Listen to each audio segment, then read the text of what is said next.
आज हम पढ़ने जा रहे हैं इक्वेशंस ऑफ मोशन। ये इक्वेशंस ऑफ मोशन हम डिराइव करेंगे ऐसे बॉडीज़ के बारे में जो कि स्ट्रेट लाइन में ट्रैवल कर रहे हैं। तो फ़र्ज़ किया हमारे पास एक बॉडी है जो कि स्ट्रेट लाइन में ट्रैवल कर रहा है। उसके कुछ पैरामीटर्स हैं, जैसे उसकी इनिशियल वेलोसिटी, जो शुरू में उसकी वेलोसिटी थी वो vi थी। तो कुछ वक्त गुज़रने के बाद उसकी वेलोसिटी में इंक्रीज़ या डिक्रीज़ आया तो नई वेलोसिटी जो है वो vf हो गई, जबकि टाइम इंटरवल इस सारे ड्यूरेशन का t था। चूँकि वेलोसिटी में चेंज आई है तो जब भी वेलोसिटी में चेंज आती है तो कोई ना कोई एक्सेलरेशन मौजूद होता है, वो एक्सेलरेशन का नाम a है। ये vi initial velocity, vf final velocity, t time interval, a acceleration, ये सब ऐसे बॉडी का है जो स्ट्रेट लाइन में ट्रैवल कर रहा है। स्ट्रेट लाइन में अगर एक बॉडी ट्रैवल करता है और उसका कुछ एक्सेलरेशन होता है तो उसका ग्राफ ए बी लाइन से ज़ाहिर करेगा स्पीड टाइम ग्राफ जो है, जबकि वाई एक्सिस पे स्पीड ली गई है और एक्स एक्सिस पे टाइम लिया गया है। तो ए बी लाइन जो है वो उसके ग्राफ को शो करेगी अगर कोई बॉडी एक्सेलरेशन के साथ मूव कर रहा है, जबकि ये इस ए बी की स्लोप होगी। स्लोप के मतलब हम ऐसे कह सकते हैं कि जैसे ढलवान।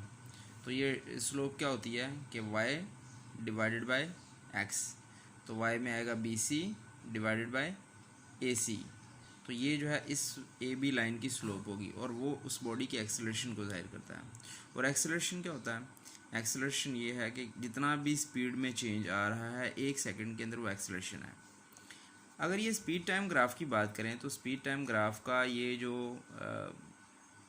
डिस्टेंस बन रहा है इस क्वाड्रिलेटरल का, ट्रेपीजियम का, तो ये जो इस सारे का एरिया जो बन रहा है वो सारा एरिया अगर हम फाइंड आउट कर लेंगे तो वो एरिया होगा distance covered by the body which is moving in straight line, जो कि स्ट्रेट लाइन में मूव कर रहा है। चलो अब हम जो है फर्स्ट इक्वेशन ऑफ मोशन के प्रूफ की तरफ आते हैं। तो पहली फर्स्ट इक्वेशन ऑफ मोशन है, हरकत की जो पहली मुसावात है वो है vf is equal to vi plus at।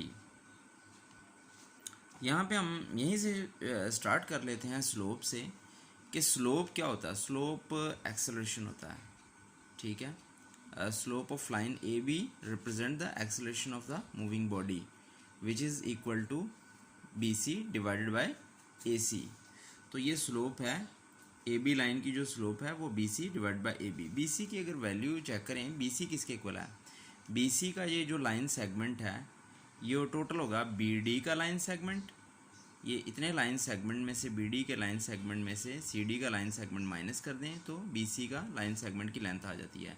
यानी बी सी होगा total B D minus 1 portion C D, तो बी सी जो है वो एक पोर्शन आ जाएगा। B C is equal to B D minus C D, तो ये बी सी की वैल्यू आ गई।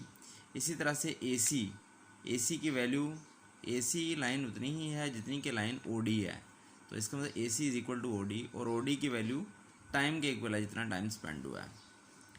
तो स्लोप लाइन की बी सी थी डिवाइड बाई ए सी, ठीक है। तो बी सी की वैल्यू यहाँ से लगाई B D minus C D, B D minus C D divided by A C की वैल्यू है ओ डी। बी डी की वैल्यू कितनी है? बी डी अगर ये स्पीड टाइम ग्राफ में देखें तो ये सारा जो बी डी है वो फाइनल वेलोसिटी के इक्वल है। ये वाई एक्सिस पे वेलोसिटी जाती है, यहाँ तक फाइनल वेलोसिटी है। जबकि सी डी का देखें तो ये ए पॉइंट जो है वो इनिशियल वेलोसिटी को ज़ाहिर करता है। ओ से ले ए तक इनिशियल वेलोसिटी है और ओ से लेके ये जो बी के पैरेलल यहाँ पे